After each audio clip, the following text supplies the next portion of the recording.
Your results will turn those who ignored you into fans. So don't slow your progress because you're trying to convince other people.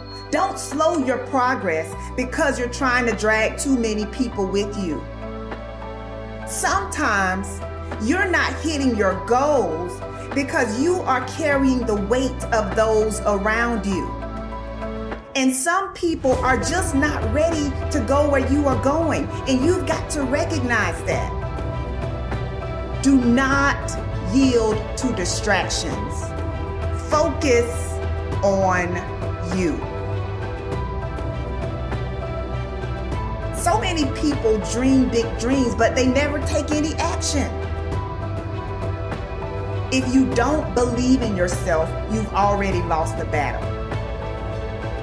Not believing in yourself is a losing battle because either you won't try at all or you will convince yourself that you can't do it. And when you convince yourself that you can't do it, your results are going to confirm what you believe. And when your results confirm what you predicted, then you're going to say, see, this is who I am. Why should I even try? That is where you begin to fall short of your goals. You fall short of your goals when you predict that you're not going to hit them. And sometimes you're too focused on probability. You're asking yourself, well, what's the likelihood of this happening? Versus focusing on the possibility. Asking yourself, how would my life change if I accomplish this? Ask yourself that question.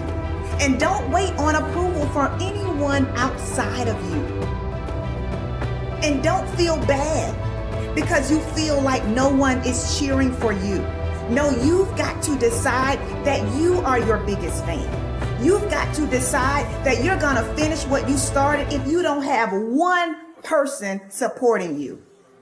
If nobody acknowledges you, acknowledge yourself.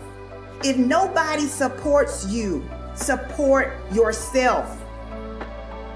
You achieve your goals only when you are disciplined enough to keep showing up when you don't feel like it. So don't just talk about what you want to happen. Commit to making things happen.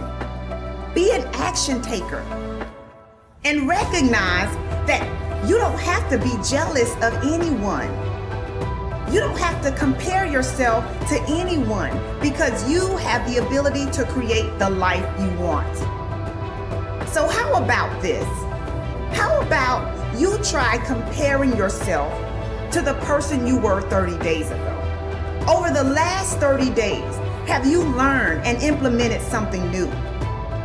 Are you mentally and emotionally stronger than you were 30 days ago?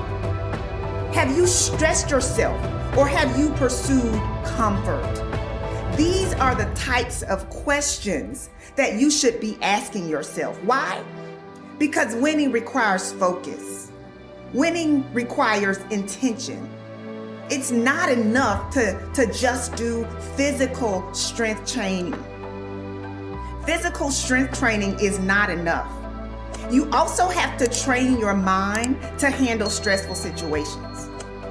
You also have to increase your capacity to handle rejection and disappointment. Why? Because when you train your mind to be strong, you are less likely to quit when you encounter resistance. So what do you believe about you? How do you talk to you about you? Take a moment to think about what you've been saying to yourself about yourself. The good news is that your mind will believe whatever you tell it. So make sure that you are speaking your desires and not your fears. You get to choose how your mind serves you. You get to choose whether or not you will pursue peace or toss and turn at night because you're not seeing the results that you desire to see. Everyone is given 24 hours per day. Some people are super productive while others are not productive at all. Some people set boundaries while others allow distractions to slow them down. If you only remember one thing that I shared, I want you to remember the importance of valuing every moment that you are gifted. For many years, I didn't realize how valuable my time was. In fact, during my battle with depression, I would use every free moment that I had to myself to cry. It could be while driving my car. It could be during my lunch break. I had literally developed a habit of using my free time as an opportunity to think about just how unfair my life was. But one of the best decisions I've ever made was the decision to put in the work necessary to have a rewarding and joy-filled life. After years of overwhelming sadness, I finally realized that I had been wasting time that I could never get back. So I had to change my mental narrative. Am I problem-free right now? Of course not. But I do understand that worry and unhappiness is a distraction. So if unhappiness will not resolve your problem, doesn't it make sense to at least attempt to enjoy life?